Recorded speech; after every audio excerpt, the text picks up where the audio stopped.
Donc ça, alors là, on peut tracer un diagramme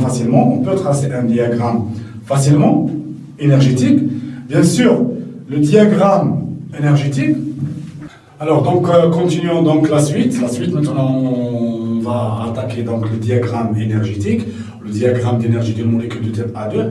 Donc, c'est plus simple et c'est là où vous aurez beaucoup plus d'exercices à faire. Donc, tracer une molécule, vous aurez pas mal de questions donc, à faire. Donc, j'espère que pour cette vidéo vous sera utile pour faire des exercices et applications. Je vais donner à la fin de cette séance donc quelques exemples. Alors, bien sûr, la construction d'un diagramme d'une molécule de type A2. Première chose, donc ça c'est l'énergie. Donc, pour une molécule, c'est diagramme énergétique. Orbital atomique, ce qu'on a dit pour une molécule de type A2 avec A à partir de la deuxième période, la troisième période. Donc, on a NS, la couche de valence, elle est formée par NS et NP. Donc ça, c'est les orbitales atomiques de l'atome A. Bien sûr, ici, les autres orbitales atomiques de l'atome A. C'est la même chose. Après mon A, j'ai juste pour montrer qu'on a deux atomes qui forment la liaison, même atome. Donc même atome, même orbital atomique, même niveau d'énergie. Donc ça, c'est même niveau d'énergie. C'est très important. Quand on a des atomes différents, on va avoir donc des énergies des orbitales atomiques qui sont différentes. Alors, la même chose ici, NP, donc même, je vais vous montrer le diagramme bien dessiné ici sur ma diapo. Alors, NP de l'autre atome. Alors maintenant, les orbitales moléculaires qu'on a obtenues. NS nous donne sigma S et sigma S étoile. NP, vous avez NPZ avec NPZ nous donne donc sigma Z étoile. Et les autres PX, PY nous donnent PX, PY et PX étoile, PY étoile.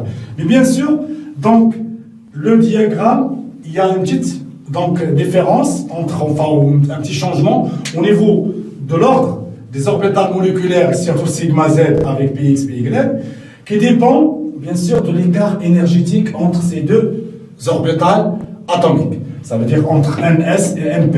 Si l'écart est très important, on n'aura pas d'interaction SP. On aura un diagramme avec interaction SP. Et l'ordre sera la même chose. Donc sigma NS ou sigma S, comme vous voulez. Donc sigma NS ou sigma S. Ici, donc sigma S étoile. D'accord? Ici, donc, la plus stable, c'est celle qui est axiale. C'est sigma Z, parce que les plus proches au noyau, il est plus stabilisé. Donc ici, on va trouver donc sigma Z. Ensuite, c'est symétrique. Ici, c'est sigma Z étoile.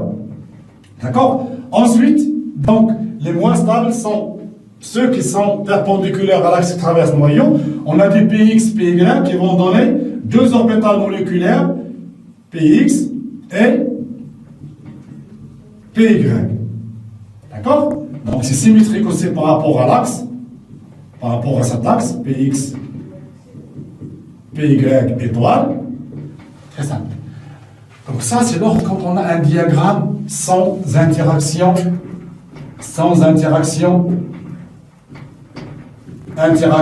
SP. Mais comment vous allez voir un diagramme, comment vous allez connaître donc un diagramme sans interaction SP? C'est très simple.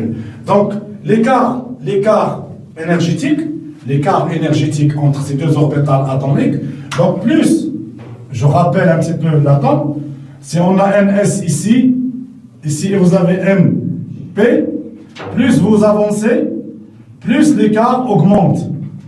Ça, c'est par exemple dans une même période, vous avez Z. Z, c'est le numéro atomique, pardon. Donc Z, c'est le numéro atomique. Plus on avance, et plus l'écart augmente. Jusqu'au, donc par exemple, si je prends la deuxième période, si j'arrive à 7, Z égale à 7, alors les atomes, regardez ici, les atomes qui possèdent un Z supérieur strictement à 7, quels sont ces atomes? Vous avez donc O et F, le fluor, et après le lion.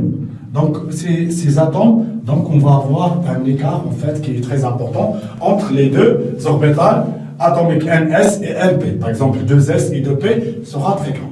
Et donc il n'y aura pas d'interaction SP. D'accord? Donc ça c'est si, bien sûr, vous avez l'écart est faible, je vais retracer le diagramme, vous avez pour, donc ici, si on est dans les atomes qui précèdent donc l'azote, ça c'est Z égale à 7, c'est l'azote, d'accord? Donc les éléments donc, qui sont inférieurs, dans Z inférieur ou égal à 7, comme vous le voyez ici, vous avez lithium, beryllium, bore, carbone et l'azote. Alors là, on va avoir des diagrammes avec interaction SP. Quelle est la différence?